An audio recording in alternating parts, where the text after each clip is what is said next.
damos muchas gracias, Señor, en esta noche. Gracias, Señor, por las cosas maravillosas que nos regalas a diario, Señor. Por todo lo que vivimos, Señor. Gracias, Padre. Gracias por cuidarnos, por guardarnos de todo peligro, de toda maldad, Señor. Gracias por protegernos de este Padre tan maravilloso que estamos teniendo aquí en misericordia de las personas que aún en este momento van de regreso a casa, Señor, que tienen que caminar, que tienen que llegar a sus hogares, Señor, protégelos en su camino, Dios. Gracias por este grupo, Señor, gracias por la Iglesia Misión Cristiana Colombiana, gracias por las personas que estamos aquí reunidos, Señor. Estamos acá solamente por ti y para ti, Señor, porque tenemos hambre y sed de escuchar tu palabra, Señor, porque queremos que tú transformes nuestras vidas, porque queremos que tú cambies nuestros corazones y nuestra mentalidad, Señor, de que rompas ese corazón de piedra y pongas un corazón de carne en nosotros, Señor. Gracias, Padre, porque este discipulado es de enseñanza, Señor, tú nos enseñas, nos discipulas, Señor. Tú eres muy bueno, eres maravilloso, Señor. La gloria y la honra es para ti, Señor. Te quiero dar toda la honra y la gloria a ti, Dios, por este día, por lo que hemos vivido, Señor, por nuestras familias, por la salud de cada uno de nosotros, Señor. Gracias por la salud de la bonita Clelia, Dios, porque tú la tienes en tu mano, en tu diestra de poder, Señor, tú la guardas, tú la proteges, tú la proteges, Señor. Gracias por los que han de llegar en rico, los que han de entrar, Dios. Tú haces como quieres, Señor. Muchas gracias, Padre. Ponemos nuestra mente, nuestra corazón, para que seas tú viviéndolo de tu palabra, de tu ser, y que el Espíritu Santo realice en nuestros corazones en el nombre de Cristo Jesús. Te doy las gracias. Amén y amén. Amén. Amén. Muy buenas noches. Felipito, bendiciones, hermano Felipe, ¿cómo has estado? Bien, buenas noches a todos, Dios los bendiga. Amén. Hola, Felipe, buenas noches. Buenas noches, Felipe. Pueden estar abriendo ustedes sus Biblias, por favor, en Eclesiastés capítulo número 4, un tema muy hermoso. El Señor dándonos a conocer a través de la sabiduría que depositó en Salomón realmente el sentido de la vida. El sentido de la vida que vive el ser humano debajo del sol, es decir, sin tener en cuenta a Dios, y el verdadero sentido de la vida que debemos de tener colocando a Dios como el centro de nuestra existencia.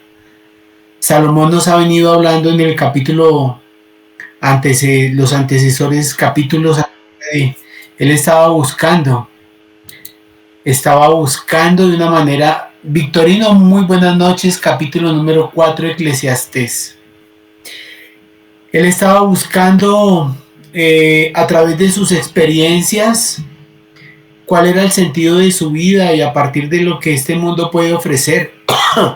Él buscó en la sabiduría humana, en las riquezas, en los placeres, en la fama, en todo lo que él quiso y no se restringió en absolutamente nada para llegar a una conclusión muy desoladora. Vanidad de vanidades, todo es vanidad, todo es correr tras el viento. Yanecita, feliz noche, capítulo 4, Eclesiastés. Muy buenas noches, pastor, y para todos. Gracias. Entonces el rey Salomón se dio a la tarea de escudriñarlo absolutamente todo, y una vez concluido todo, porque fue un hombre muy diligente, o sea, industrioso, le metió todo el empeño a todo lo que quiso, y finalmente cuando terminó absolutamente todo dijo: vanidad de vanidades, todo es una ilusión, todo es una frustración, todo es el correr tras el viento. Contemplar la vida del hombre, de todo lo que se hace debajo del sol, no tiene sentido, es una ilusión. Es lo que ha venido concluyendo Salomón, y dice que cuando Dios no está presente, todo es absurdo. Vivimos en un sistema individualista, en un sistema egocéntrico, con tendencias marcadas desde el inicio de la raza humana a este tipo de condición. Y del versículo número 4, capítulo 4, versículo 4 al versículo 16, el Señor nos va a enseñar 3 temas que son fundamentales para darnos a conocer realmente una mejor manera de conducirnos en un mundo tan agresivo, tan injusto como el nuestro. Martica, buenas noches. Eclesiastés 4, versículo 4 al 16. 3 temas y nos vamos a dormir. El primer tema que nos va a hablar el rey Salomón es sobre la rivalidad, el segundo sobre el individualismo y el tercero sobre la terquedad. 3 temas muy prevalentes, como lo decía, característicos de la raza humana. Del versículo 4 al 16 el Señor nos va a enseñar esto. Salomón nos proporciona 3 comparaciones que nos pueden llevar a reaccionar ante las circunstancias de la vida de una manera más piadosa y más productiva. Aquí hay sabiduría para nuestra vida, preciosos hermanos. En primera instancia, el Señor nos va a llamar la atención. Orlandito, muy buenas noches. Estamos en Eclesiastés capítulo número 4. Vamos a ver el versículo 4 al 16 y 3 cositas puntuales que el Señor nos quiere enseñar en esta noche. Va a tratar acerca de la rivalidad, acerca del individualismo y acerca de la terquedad. 3 cosas inherentes a la raza humana caída y al mundo en el que nos estamos desempeñando. Estos 3 comparaciones que nos está enseñando el rey Salomón nos invita y nos lleva a reaccionar ante las circunstancias de la vida de una manera más piadosa y más productiva. La primera es que el contentamiento es mejor que la rivalidad y la envidia. Anótelo ahí. La primera característica es el contentamiento es mejor que la rivalidad y que la envidia. Dice el versículo número 4 del capítulo 4, aquí lo tengo. He visto asimismo que todo trabajo y toda excelencia de obra despierta la envidia del hombre contra su prójimo. Mira eso que nos está diciendo. Es decir que la envidia, debemos de estar recordando de aquellos que progresan por todo su trabajo, es despertada de una manera impresionante y eso genera gran envidia, ¿no? El trabajo y la excelencia despiertan la envidia de hombres contra su prójimo. Esta rivalidad la vemos a diario, por ejemplo, en la parte comercial. Yo trabajé mucho en la parte comercial y allí es una rivalidad de cumplir con las metas que se colocan en el ámbito comercial, cuántas afiliaciones, cuántas ventas, etcétera, etcétera. Y esa rivalidad genera muchas veces que hasta se tomen algunas decisiones no muy adecuadas, digo yo, hasta a veces inconsecuentes e ilícitas. Firmar por otra persona, colocar documentos que no son, llenar requisitos que no tenían nada que ver con la voluntad de la persona, con tal de llenar justamente los requisitos comerciales se incurre en todo esto. Esas rivalidades en la parte comercial la encontramos siempre en la Biblia, desde el mismo momento de la creación y aún antes de ella. Hubo una envidia por Luzbel acerca de Dios y todo su poder y su esplendor, que quiso ser igual a él. Mira, desde allí empieza la envidia que tuvo Caín con Abel para haberle quitado la vida, la rivalidad y la envidia que tuvo Saúl con David. El pueblo decía: Saúl mató a sus 1000, David a sus 10,000, y se llenó de tanta envidia que creó una rivalidad Saúl en su corazón a punto de quererlo matar.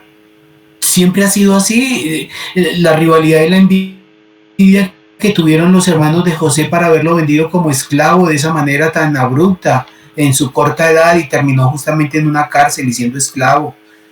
La envidia y la rivalidad que generaron los fariseos con respecto al Señor Jesucristo cuando vieron que todas las multitudes iban tras él y dijeron algo claro: es mejor que un hombre muera y no que toda la nación perezca. Mire hasta dónde llega ese punto. Y es necesario recordar que el trabajo, más que una rivalidad, debe ser una bendición que Dios nos dio. El trabajo no lo hizo el Señor como castigo, sino una gran bendición. En el verso 24 del capítulo 2 dice la palabra del Señor: no hay cosa mejor para el hombre sino que coma y beba y que su alma se alegre en su trabajo. La alegría de saber que el trabajo nos lo dio Dios, no para competir ni para ser rivales de absolutamente nadie, sino para saber que de su mano ha venido a fin de proveer para nuestras necesidades y los nuestros. Eso es lo que dice capítulo 2, verso 24. Es un regalo de Dios, pero es el pecado el que ha corrompido todos los dones que Dios ha dado al hombre. Por ello, muchas de las motivaciones de nuestro trabajo son más por rivalidad y envidia que por alguna otra cosa. La Nueva Traducción de las Américas dice en este versículo 4: he visto que todo trabajo y toda obra hábil que se hace es el resultado de la rivalidad entre los hombres y su prójimo. Y dice también: esto es vanidad y correr tras el viento. Muchas veces nuestro empeño en el trabajo es por querer colocarnos por encima de los demás. Acuérdense que los 10 mandamientos empiezan enseñándonos con no idolatrar y termina diciéndonos con no codiciar. Todo ese paquete precioso del decálogo nos enseña estas dos cosas. Nos molesta profundamente no obtener lo que deseamos, y más molestia me produce es ver que los otros sí lo tienen. Rivalidad y envidia. La envidia es una cosa terrible. No solo nos impide disfrutar lo que tenemos, sino que nos cohíbe de experimentar gozo por lo que los demás tienen. ¿Se acuerdan que el Señor decía en su palabra: lloren con los que lloran y gócesen con los que se gozan? Entonces la persona que está trabajando por rivalidad y por envidia, es imposible que reaccione de esta manera. Mire lo que dice Proverbios capítulo 14, verso 30. Proverbios es escrito también por mi querido rey Salomón.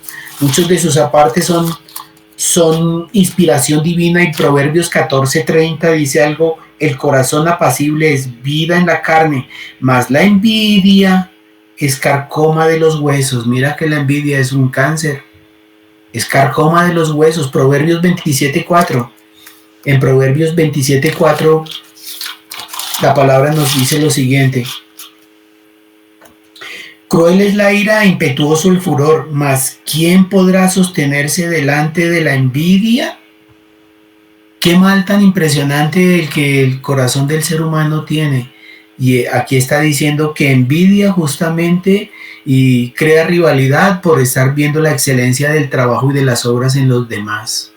El envidioso asume el triunfo de los demás como una ofensa personal. Suena fuerte, pero así es. Dice Salomón que eso es vanidad y aflicción de espíritu. La envidia al final deja al hombre con las manos vacías y un corazón lleno de descontento y amargura. Pero el rey Salomón no se queda allí. Mira que también va a colocar otra persona aquí que se va para el otro extremo. Mientras aquí hay alguien que está trabajando, está produciendo, está generando realmente todo eso con la excelencia de su trabajo, y despierta envidia y rivalidad. En el verso 5 hay otro que dice: el necio cruza sus manos y come su misma carne. Dice que el necio, es decir, aquel individuo que se cansa antes de empezar, como no produce nada, termina consumiéndose todo lo que tiene. Es decir, lo pierde todo, pierde el respeto por sí mismo y pierde el respeto por los demás. Eso es lo que hace la vagancia. Mira, de un extremo de la excelencia del trabajo al otro extremo de aquel individuo que no hace nada, no hace absolutamente nada, y que simplemente se cruza de manos y se come hasta su propia carne, hasta lo que no tiene. Este cuadro describe una persona necia y mediocre que no quiere trabajar. La vagancia es un pecado a tal punto que destruye, es condenado en la Biblia. ¿Se acuerdan que 2 de Tesalonicenses capítulo 3 verso 10 dice: el que no trabaje, que no coma? Así de sencillo. El trabajo es dignificar no solamente nuestro ser como humanidad, sino dignificar a aquel que nos dio el trabajo, que es el Dios Todopoderoso, que con el Hijo hasta hoy trabaja y lo sigue haciendo. Bendito el Señor. Proverbios 6, 10, 11. Los proverbios nos ayudan tanto a la clarificación y a traer luz a todos estos conceptos que el rey Salomón trae. Proverbios 6 en el verso 10 dice: un poco de sueño y un poco de dormitar, y cruzar por un poco las manos para reposo, así vendrá tu necesidad como caminante y tu pobreza como hombre armado.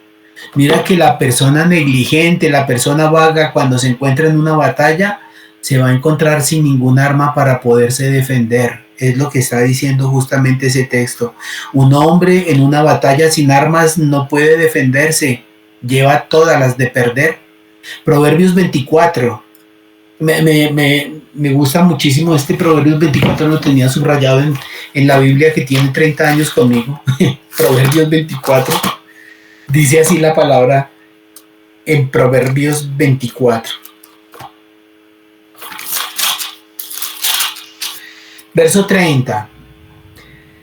Pasé junto al campo del hombre perezoso y junto a la viña del hombre falto de entendimiento. Mira, el vago. Y aquí que por toda ella había crecido los espinos, ortigas habían ya cubierto su faz y su cerca de piedra estaba ya destruida. Como quien dice, entró toda la cantidad de maleza y ahí se quedó y fue habitando y fue creciendo y ahí fue llenando todo. Dice, miré y lo puse en mi corazón, lo vi y tomé consejo, como quien dice, esto debe ser alguna ilustración de una vagancia, de alguien que realmente no quiere hacer absolutamente nada con su vida. Un poco de sueño, cabeceando otro poco, poniendo mano sobre mano para otro poco para dormir, así vendrá como caminante la necedad y tu pobreza como hombre armado, la misma condición del capítulo 6 de Proverbios. Desde el vago por lo general dice, es que yo no he tenido suerte en la vida, por eso debemos de considerar que eso no es cierto.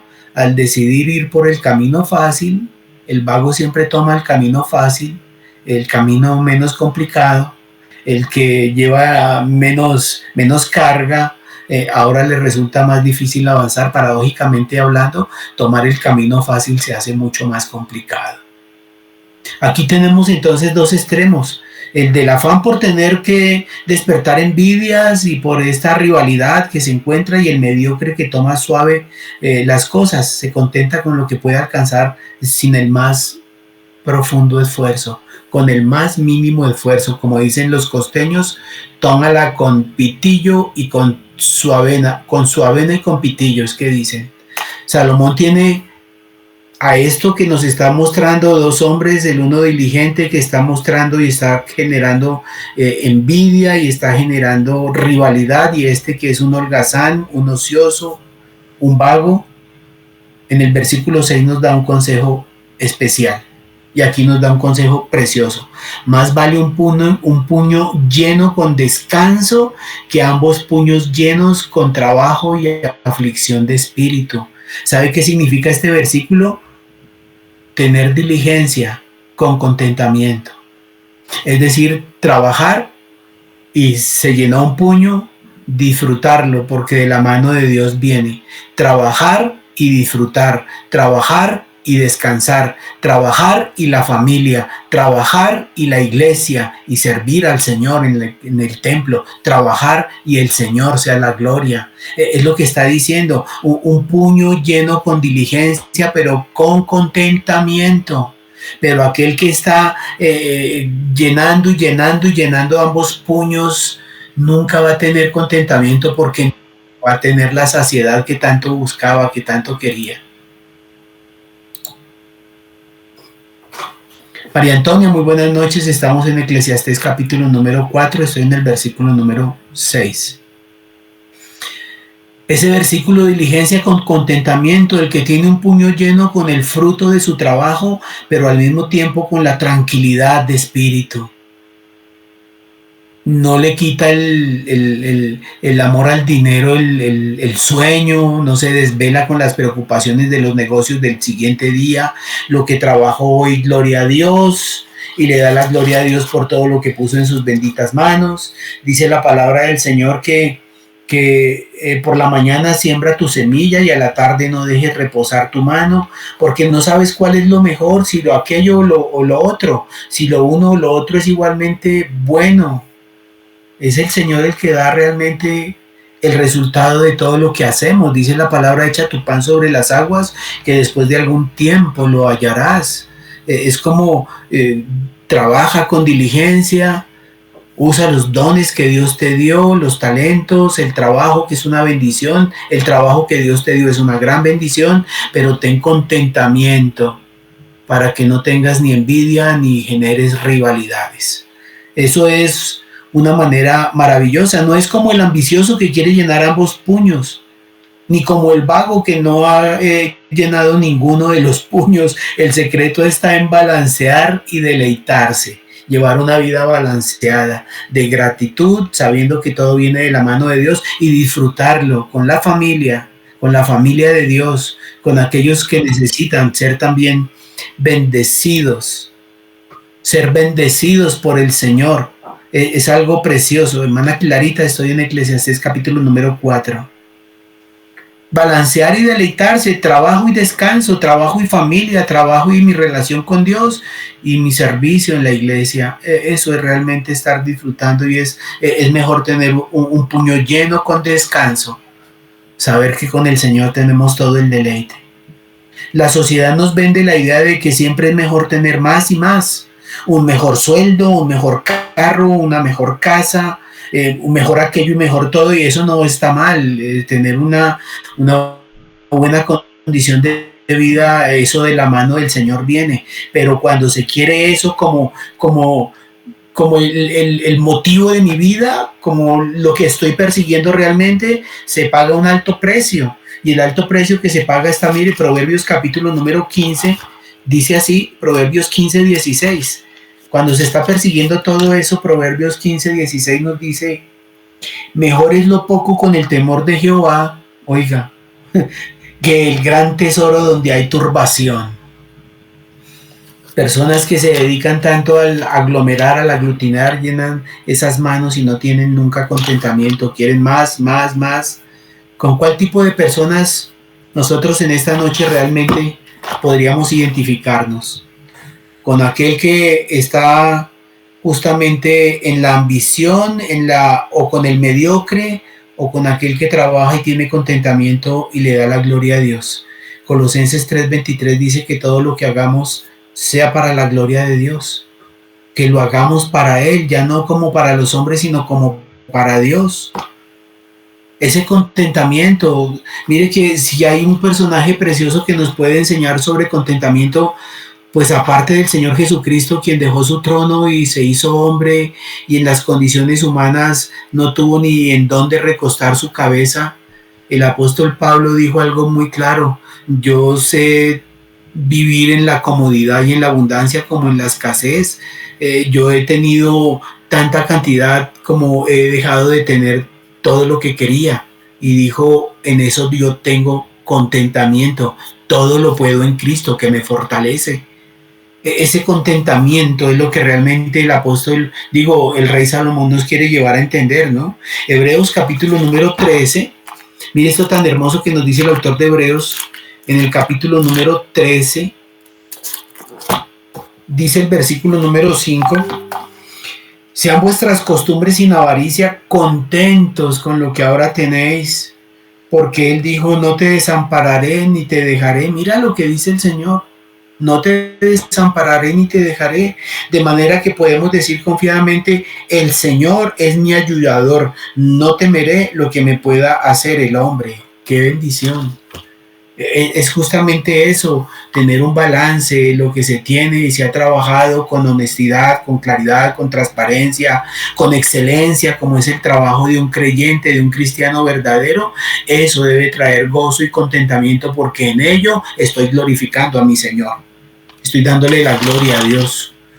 Primera de Timoteo capítulo 6 también nos habla sobre: nada hemos traído a este mundo y nada tendremos que salir. Si tenemos pan, si tenemos vestidos, si tenemos donde abrigarnos, tengamos contentamiento con eso.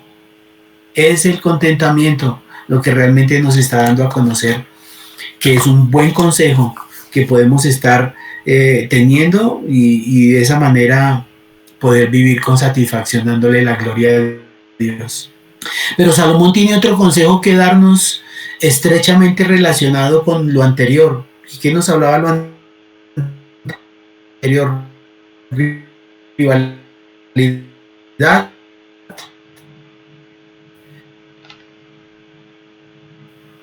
envidia, compañerismo, es mejor que el individualismo. Miren lo que dice el versículo número 7. Yo me volví otra vez y vi vanidad debajo del sol. Verso 8. Está un hombre solo y sin sucesor, que no tiene hijo ni hermano, pero nunca cesa de trabajar, ni sus ojos se sacian de sus riquezas, y se pregunta, ¿para quién trabajo yo y defraudo mi alma del bien? También esto es vanidad y duro trabajo.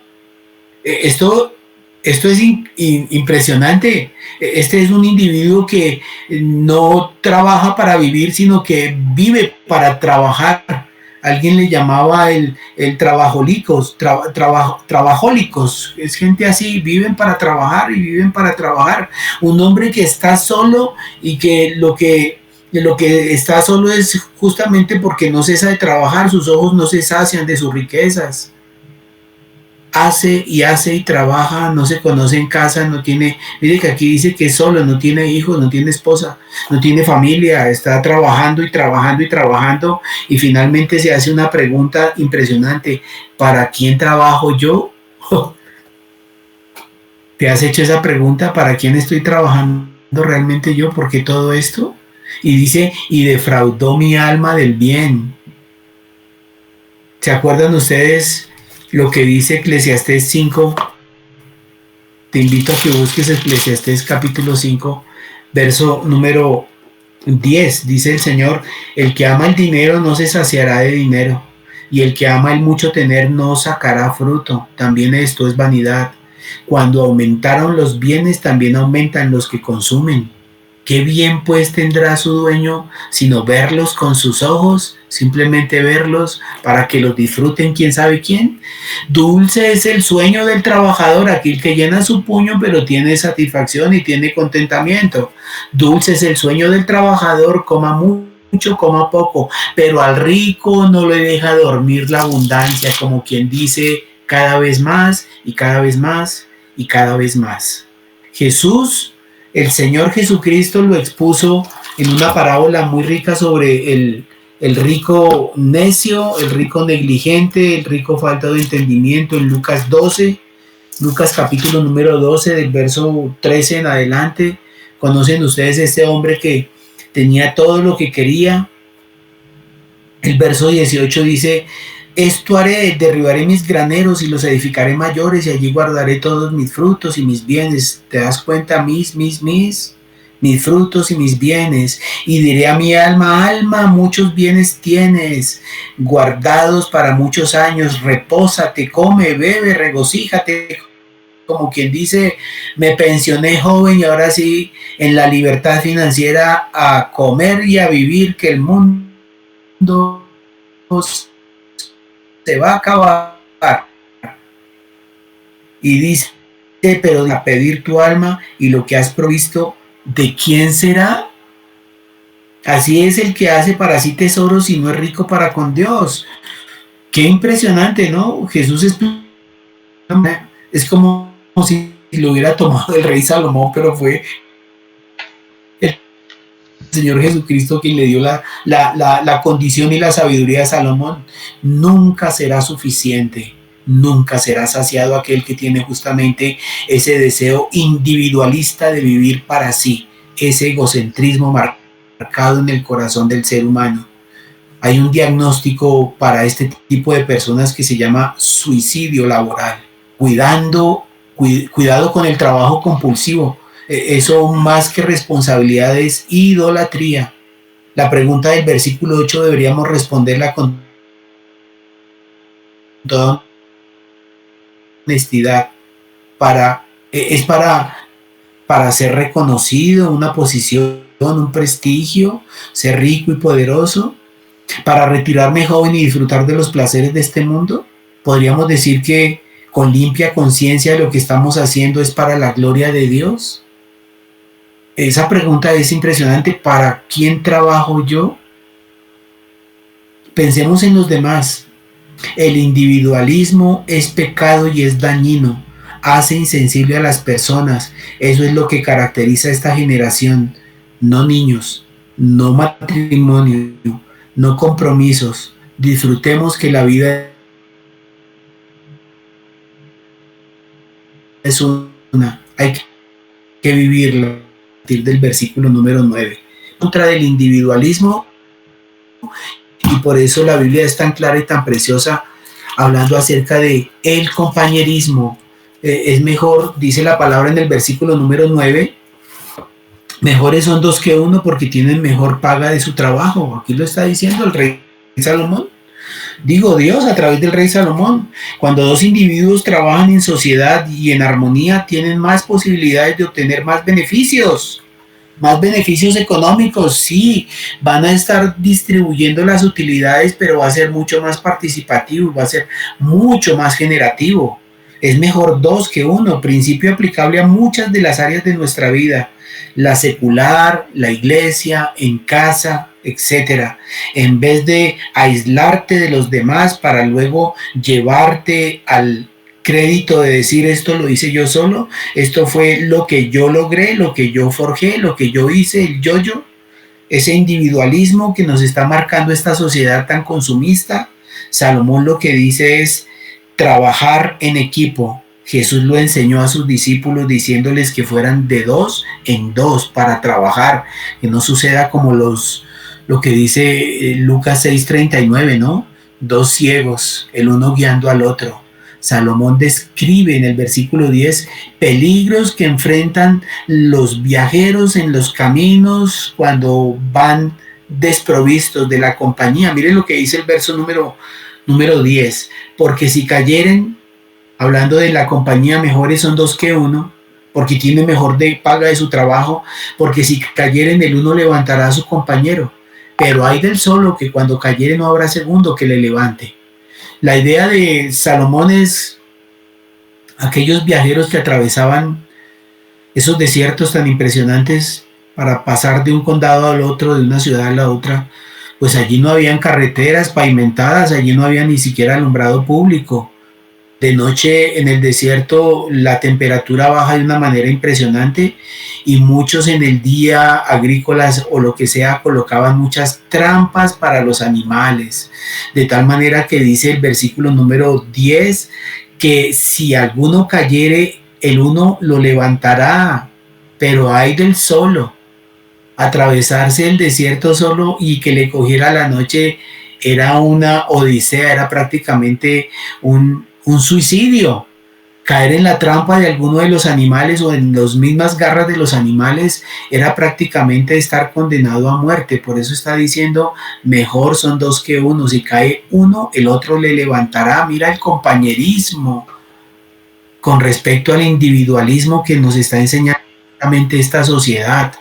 Esta sociedad que definitivamente es el consumismo, el que mejor tenga el celular, el que mejor tenga la ropa de marca, el que mejor aquello, el que mejor lo otro. Y se compite por eso. Y eso va muy asociado con la rivalidad y con la envidia que se despierta. Dice la palabra, ay del solo, que cuando cayere no habrá segundo que lo levante. Por eso era mejor ir de dos en dos viajando y por eso es mejor el compañerismo que el individualismo. Dice el verso 11, también si dos durmieren juntos, y esto hace alusión también a los viajeros en la noche en esos desiertos inhóspitos, y lo usamos muchas veces en la ilustración de los matrimonios, ¿no? Pero es que en el desierto se baja tanto la temperatura que ni siquiera un manto sería factible para poderse abrigar uno, ni los dos. Entonces, si duermen juntos, se calentarán mutuamente. Mas, ¿cómo se calentará uno solo? El verso 12 dice, y si alguno prevaleciere contra uno, dos le resistirán. En medio de la travesía por el desierto no faltan los asaltantes, los peligros, los que roban. Entonces aquí está diciendo, si van dos, pues le harán frente a aquellos malhechores. Y dice, más cordón de 3 dobleces no se rompe pronto, como quien dice, si van dos, pues qué bueno, y si son 3, pues mucho mejor. Es un llamado a combatir el individualismo con respecto a esto que es el compañerismo, el compañerismo que es tan vital para nuestro desarrollo. Dios nos diseñó para vivir en comunidad, mis amados hermanos. Génesis capítulo 2, verso 18 dice, no es bueno que el hombre esté solo. Aplicable al matrimonio, pero aplicable a todos los ámbitos del desarrollo del ser humano aquí en la tierra. No somos individuos para vivir solos, fuimos hechos para vivir en comunidad. No es bueno que el hombre esté solo, dice eso. El evangelio son relaciones y debemos de desarrollar ese tipo de relaciones significativas, orando los unos por los otros, llorando por los que lloran, gozándonos con los que se gozan, sobrellevando la carga de los unos sobre los otros, de los unos sobre los otros, y así estamos cumpliendo la ley del Señor Jesucristo. Mire que la palabra unos a otros en el Nuevo Testamento aparece 80 veces. Unos a otros, una unidad. Es esa palabra la que realmente el Señor nos está invitando a tener muy clara. Nos necesitamos mutuamente, mis hermanos preciosos. Nosotros fuimos creados para vivir en comunidad. Hebreos capítulo número 3, el versículo número 12 dice así: mirad, hermanos, que no haya en ninguno de vosotros corazón malo de incredulidad para apartarse del Dios vivo. Antes, exhortaos los unos a los otros cada día, entre tanto que se dice hoy, para que ninguno de vosotros se endurezca por el engaño del pecado, porque nosotros fuimos hechos participantes de Cristo, así de que retengamos firmes hasta el fin nuestra confianza del principio. Me está enseñando un compañerismo a no estar negando que yo necesito del otro. Necesitamos el uno del otro. ¿Se acuerdan cómo se desarrolló la iglesia primitiva? La iglesia primitiva en Hechos de los Apóstoles capítulo número 2 dice la palabra del Señor. Mire cómo se desarrolló la iglesia. En el verso 44 dice: todos los que habían creído estaban juntos y tenían en común todas las cosas. Comunidad. Juntos, en común. Y vendían sus propiedades y sus bienes y los repartían a todos según la necesidad de cada uno. Mire este avivamiento. Y dice el versículo 46, y perseverando unánimes, mira, unidad, cada uno en el templo, y partiendo el pan en las casas, comían juntos con alegría y sencillez de corazón. Y dice la palabra que el Señor entonces así añadía a los que habrían de ser salvos a la iglesia. Qué hermoso. Ese versículo 11 dice, Salomón sigue con el tema del viajero. El verso 12 dice, el peligro de caer en manos de los ladrones, 3 le resistirá mucho más fácil. El punto es que el compañerismo siempre será mejor que el individualismo. Ni siquiera el Señor Jesucristo lo hizo solo teniendo todo el absoluto poder. Él tuvo su equipo. Él tuvo sus íntimos, como fue Pedro, Juan y Jacobo. Y los otros 9 también hicieron parte de su equipo. Es mejor solo que mal acompañado, dice por ahí algún refrán popular, ¿no? Mejor solo que mal acompañado. Pero Salomón dice, es mejor estar bien acompañado que solo. ¿Tienes amigos tú en la iglesia? ¿Has desarrollado relaciones significativas en tu trabajo, en tu comunidad, aún en medio de la iglesia? ¿Las cultivas? ¿Has venido ayudando a alguien en esta semana que pasó? De pronto, en este mes, o en el año que ha cursado, ¿a alguien has ayudado? ¿Has cultivado esa amistad? ¿Le has dicho, tomémonos un tinto, seamos amigos? Quiero escucharte, quiero que me escuches, que ores por mí y pedir oración, porque para eso está el compañerismo. Es lo que el rey Salomón nos está dando a conocer. ¿Qué te distingue a ti? ¿El compañerismo o el aislamiento? Esto no es cuestión de temperamento, es cuestión de obediencia. ¿El compañerismo o el aislamiento? Hay algo que ilustra claramente esto y es aquellas 2 mujeres, Marta y María. Marta está afanada, está con muchas cosas y le dice, Señor, ¿no tienes cuidado que María está ahí sentada a tus pies? Y el Señor le dice, no, ella ha escogido la mejor parte. Mira que el asunto no es de temperamento, el asunto es que es de escogencia. escoger la mejor parte. No es cuestión de temperamento, es cuestión de elección. ¿Quieres individualmente vivir la vida o quieres corporativamente unirte al cuerpo de Cristo? Y esa es la comparación adicional que está relacionada con las anteriores. Mire lo que dice el versículo número 13. Y está relacionado con lo anterior porque es mejor un espíritu enseñable que ser un terco. Hemos visto entonces la rivalidad y la envidia, hemos visto el individualismo y ahora vamos a ver acerca de la terquedad. Y dice que es mejor tener un espíritu enseñable que ser un terco. Dice el verso 13, mejor es el muchacho pobre y sabio que el rey viejo y necio que no admite consejo. Mire aquí, un muchacho pobre pero sabio. Y este viejito rey, caprichoso, sabio en su propia opinión, no recibe consejo de nadie, ¿sí? El rey viejo y sabio, viejo y no tiene ninguna sabiduría, no admite consejos, y el muchacho joven y sabio. Y sabe que la palabra dice que este joven, mire cómo termina, porque de la cárcel salió para reinar. Es como si estuviera diciendo José, el que fue vendido por sus hermanos como esclavo y terminó en una cárcel. Mire, salió de una cárcel para reinar, aunque en su reinado nació pobre. Él fue llevado allí como esclavo, pero salió de la cárcel para reinar.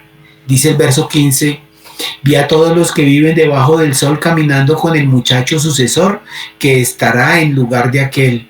Como quien dice, el viejito por su terquedad perdió su reino y perdió su trono, y vino este jovencito que en la pobreza tenía la sabiduría y vino a ocupar el trono, y dice, lo ocupó, y dice uno, tremendo, ¿no? Este muchacho, el joven salió de la cárcel para reinar y le quitó el lugar justamente al terco. Esa terquedad, dice la palabra del Señor para el rey en Proverbios capítulo 12, versículo 15. Proverbios 12, 15.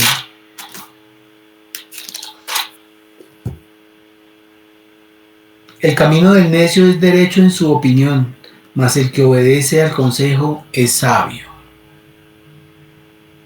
Dice Proverbios 14, 12. No hay camino que al hombre hay camino que al hombre le parece derecho, pero su fin es camino de muerte. Sabio en su propia opinión es el necio, así como el rey viejito que no quería consejo de nadie. Y realmente el problema de la terquedad es que tiene ya un espíritu que no es enseñable, no quiere que nadie le diga nada, se las sabe todas. Y realmente nadie lo sabe todo y todos tenemos puntos ciegos y tenemos que seguir trabajando en ellos. Necesitamos otros puntos de vista, consejos sabios para no terminar como este rey viejo y necio, terco, por no tener un espíritu enseñable.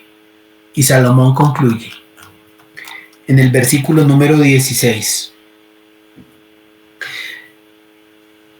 Eclesiastés 4:16. No tenía fin la muchedumbre del pueblo que le seguía. Mire toda la popularidad que este muchacho consiguió cuando ocupó el trono, la sabiduría, la popularidad tan impresionante que todo el pueblo le seguía. Eso me hace dar a conocer que José, aquel que fue vendido como esclavo, terminó siendo el segundo después de Faraón y dijo el Faraón dijo, obedézcanle todo lo que José diga, y todo el mundo iba detrás de José y todo el mundo le hacía reverencia y venías a José. Mire hasta dónde llegó justamente la popularidad de José. Sin embargo, a pesar de toda esa popularidad y toda esa fama, los que vengan después tampoco estarán contentos de él. Tú te das cuenta que ni siquiera la fama o esto que lleva hoy a cabo muchas de las personas de ser conocidos, de tener seguidores, de ser famosos, de ser populares, tiene sentido cuando pase y cuando muera o cuando ya pierda su popularidad. Sin embargo, dice, tampoco estos estarán contentos de él, porque la gente siempre está buscando algo más. La generación, estamos viviendo en la generación en que todos quieren ser famosos. Hoy la competencia es cuántos seguidores tengo en Instagram. Si tengo hartos seguidores, entonces como que hay contentamiento en el corazón. Nunca lo habrá. Nunca habrá ese contentamiento porque la popularidad es muy frágil y es muy cambiante. Tener seguidores en Instagram es como tener dinero del monopolio. ¿Se acuerdan jugando monopolio? Es dinero que no tiene ninguna validez. No vale nada. No confíes en las aclamaciones porque las personas gritarían igual que si fueras a ser colgado. No confíes en las aclamaciones porque al Señor Jesucristo cuando entró le dijeron Hosana, Hosana, Hosana, bendito el que viene en el nombre del Señor. Y 4 o 5 días más tarde decían crucifícale, crucifícale, crucifícale. Tremendo. Así funcionan las masas. La popularidad de los presidentes cada 4 años, todo el mundo es pendiente en las urnas de votación para que los resultados den lo que uno pretendió escoger, pero a los 4 años ya uno no quiere saber nada de él para que venga el otro y así la misma historia y así vamos con la continuación de la popularidad. La fama es temporal y es vanidad. 3 cosas que el Señor nos ha venido regalando en esta noche. 3 cosas: rivalidad, individualismo y terquedad. El contentamiento es mejor que la rivalidad y la envidia. ¿Tienes contentamiento, hermano? El compañerismo es mejor que el individualismo. Es mejor 2 que 1. De verdad, es mejor 2. ¿Sabe por qué nosotros somos el cuerpo de Cristo? Porque es que el cuerpo de Cristo se va nutriendo con cada uno de los miembros. Cada uno tiene una función específica, pero unidos somos un cuerpo. ¿Tú te imaginas cuando falta un riñón? ¿Cuando falta un pulmón? ¿Cuando falta un ojo? ¿Cuando falta un miembro? Finalmente el cuerpo se duele y queda reducido. Un buen resumen dice, y un espíritu enseñable es mejor que la terquedad. Déjame decirte, el rey en su necedad se aisló de todo el mundo, pensó que ya tenía demasiada experiencia. Esto le pasa también a muchos cristianos hoy en día, hermano. Ya saben mucha palabra, ya no necesitan ni siquiera ir a la iglesia. Y realmente como un ente vivo que es el cuerpo de Cristo, unidos debemos de estar porque es mejor el compañerismo que el individualismo. No hacerlo a mi manera y hacerlo para decir, mira mis bienes, mira mis cosas, mira mis edificaciones. Eso es vanidad y eso es correr tras el viento. Ahora, si estamos viendo esto, hermano, hay alguien que definitivamente la saca del estadio. Y uno de los maravillosos regalos que la palabra nos deja es como resumen que Salomón lo dice, mejor son 2 que 1. ¿Sabe cuál es la enseñanza de todo esto? Mejor son 2 que 1. Dios diseñó al hombre para vivir en comunidad y que gire en torno a la persona del Señor Jesucristo. No hay mejor amigo que Él, hermano. ¿Sabes quiénes somos los mejores amigos? Aquellos de... El mejor amigo tuyo y el mejor amigo mío fue aquel que nos llevó a la persona del Señor Jesucristo. Ese es el mejor amigo, el que nos llevó a la persona de Jesucristo, que a fin de cuentas ningún amigo es mejor que él, porque qué mejor amigo que el Señor Jesucristo. Por eso un amigo que lleve a alguien a conocer de Jesucristo, ese es el mejor amigo. Mateo 11:19 dice que el Señor Jesucristo fue amigo de publicanos y pecadores. ¿Sabes de quién es el Señor Jesucristo amigo? De ti y de mí, que somos pecadores. Ese es el mejor amigo y ese compañerismo quiero decirte que lo tenemos siempre, eternamente, presente cada minuto, cada día, cada semana, cada mes, cada año, 365 días del año. Él prometió que estaría con nosotros todos los días hasta el fin del mundo. Él es nuestra compañía y nuestro mejor amigo. Nadie nos tiende la mano de ayuda más que Él. Nadie lo hace como lo hace Él. Nadie nos ama como Él nos ama y nadie nos acepta como Él nos acepta. De tal manera que es el amigo que tanto anhelamos y que tanto realmente tenemos como una garantía en nuestro corazón. Mira una preciosa canción tan linda que dice así: Jesucristo es nuestro amigo, de esto prueba nos mostró, pues sufrió el cruel castigo que el culpable mereció. El castigo de su pueblo en su muerte él sufrió. Cristo es un amigo eterno, solo en él confío yo. Oigan, Cristo es nuestro amigo eterno. Amén, amén. Una relación íntima con él, en verdadero arrepentimiento y fe, es tener realmente un amigo y poder desarrollar amigos verdaderos en la iglesia. Pero el mejor y el más bendito amigo que nosotros tenemos es el Señor Jesucristo. ¿Sabes que en medio de la fama y la popularidad del Señor Jesucristo no la buscó nunca? Él decía en medio de los milagros: no lo contéis a nadie, no digas nada, o sea, no digas quién fue el que hizo esto. Y sin embargo, él nació en un pesebre bien difícil, en condiciones que definitivamente eran desfavorables para cualquier ser humano. ¿A quién se le ocurre ir a nacer en un pesebre allí donde alimentan bestias? Y eso hizo el Señor Jesucristo. Él nunca tuvo absolutamente nada como propiedad en este mundo. De hecho, el burrito en el que entró a Jerusalén era prestado. La barca en el mismo sepulcro en donde fue puesto su cuerpo fue prestado, porque él vivió de una manera tan especialmente hermosa que él dijo: todo está desenfocado en la eternidad. Para eso vinimos a este mundo, para dar testimonio de que nosotros somos ciudadanos del cielo y hacia allá. Aleluya.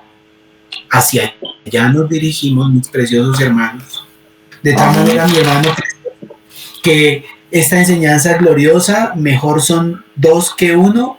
Quiero decirte que tú tienes al Cristo glorioso como tu mejor amigo y Él nunca te dejará y nunca te abandonará. Su reino no tiene fin. Escuche, Jesús no buscó la celebridad, sino que se hizo pobre siendo rico para que nosotros fuéramos enriquecidos en Él, hermano precioso. En Él estamos completos. Lo que busca hoy el mundo de ser como influencer, eso no tiene ningún significado.